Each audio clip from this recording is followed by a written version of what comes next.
Why do you do what you do? What you mean? Go into detail.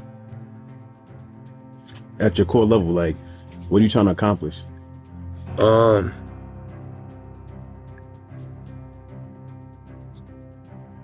I guess just on a core level, I would say to inspire. One day in the gym is basically imperceivable. 2 days in the gym, you don't recognize any change whatsoever. 100 days in the gym, and you're almost a new person, right? You've seen those before and after pictures. One day of playing guitar. You can barely play one chord. 100 days of practicing guitar, and you can play literally almost any song. An hour of writing, and you've got a short, kind of junky 1,000-word essay. 100 hours of writing, you got yourself a whole book. I don't like emptying the dishwasher, and I still do it. I don't like exercising. I still do it. I don't like eating healthy a lot of the times. I still do it. I don't like taking a breath and centering myself. When I really want to just scream at my husband, and I still do it. But guess what happens? That alarm clock goes off at 4 a.m. to train. I don't want to be a SEAL today, or I don't want to be whatever today. I'll start tomorrow. And that's the usual pattern of people's lives. That's why until you really want to do something, you're always going to be a talker. Even if you're tired, you can still go to the gym. Even if you're annoyed with your spouse, you can still speak in a manner that's loving.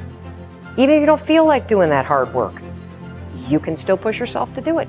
Your feelings aren't a choice. Your behavior and your thoughts are always a choice. Don't complain. Don't talk negative.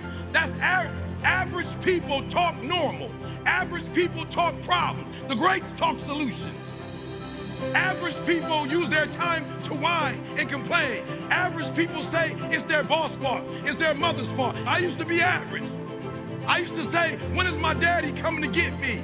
When is my biological father gonna come in my life? And when I would talk like that, I ended up getting kicked out of school. And when I talk like that, I ended up being homeless. And when I talk like that, I was broke. And then one day I woke up and said, Eric, nobody's coming to save you. Nobody's coming to get you. But you can go to the library and get yourself. Motivation is a feeling that comes and goes, and it doesn't matter whether it's there or not. Discipline is infinitely more important. So no matter how you feel, get up and do what you're supposed to do. That's it. And that's discipline. It's not motivation. If you only did what you were supposed to do when you were motivated to do it, that's leaving it to chance. But if you're disciplined, you go do what you're supposed to do. That's the way it works. How you gain mental toughness, how you become the person you want to be, is constantly facing the things that you don't want to face. If you constantly run away from things that you don't want to face, how is there growth?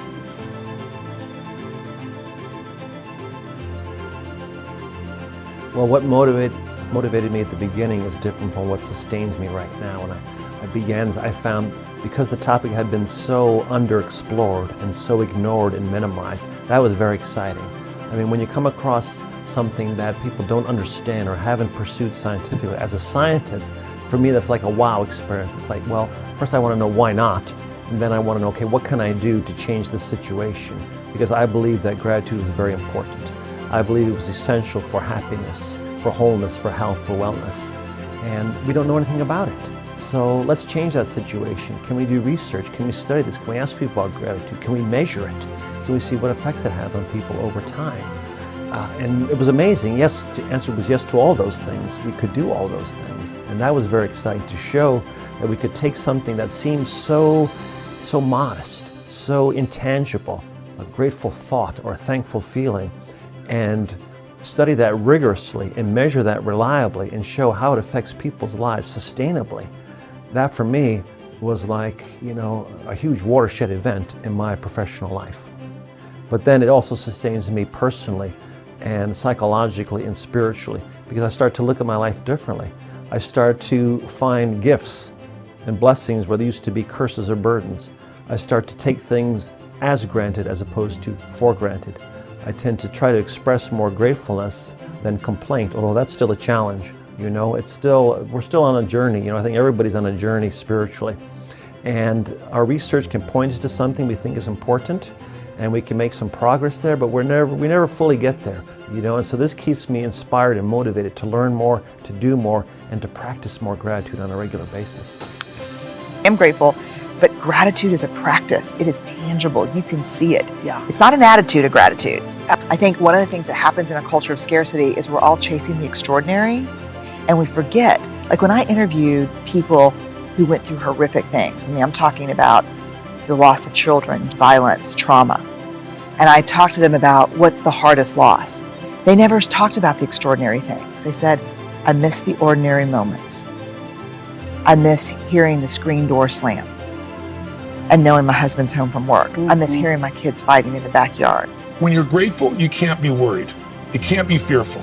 When you're grateful, you can't be angry. And anger and fear are what screw people up most in their relationships, in their life, in their business. So I wire myself. I was saying to you that most people want to be happy, but their habit is to be worried or pissed off or frustrated or stressed. And so they've got a highway to stress and they got a dirt road to happiness. So I wire myself. I've got a highway to gratitude, which changes all your emotions. I'm just a normal. I think we're all kind of ordinary people. I get to do extraordinary things, but I think we're all ordinary people. But I think sometimes this world is tough because we shame and diminish ordinary. Ordinary lives or small lives. You know, ordinary moments are, you know, we chase extraordinary moments instead of like being grateful for ordinary moments until hard shit happens. Yeah. And then in the face of really hard stuff, illness, death, loss, the only thing we're begging for is a normal moment. How many of you, when something really great happens in your life, you sometimes lower your energy about it because you don't want to make somebody else feel bad? How many sometimes do this? You know what it does? It teaches your brain it's not good to feel too happy all the time. And that's the wrong thing to train. When you get in a place where you've lost some of that energy, what you need to do is part of what you guys teach, which is the celebrate part. Very few people celebrate, but most people wait till an unbelievable thing happens to celebrate. If you wait till that happens, you're not going to be happy. Most people don't need a reason to feel like crap. You say to somebody, how you doing? They go, feel like crap. How come? Woke up. They don't need a reason. How many of you have plenty of things in your life today that if you focused on them, you can feel so grateful, so excited about your life? Then here's what you want to do. You don't want to wait to achieve your goal and then celebrate. You want to celebrate so much, there's so much energy, and your goals just happen.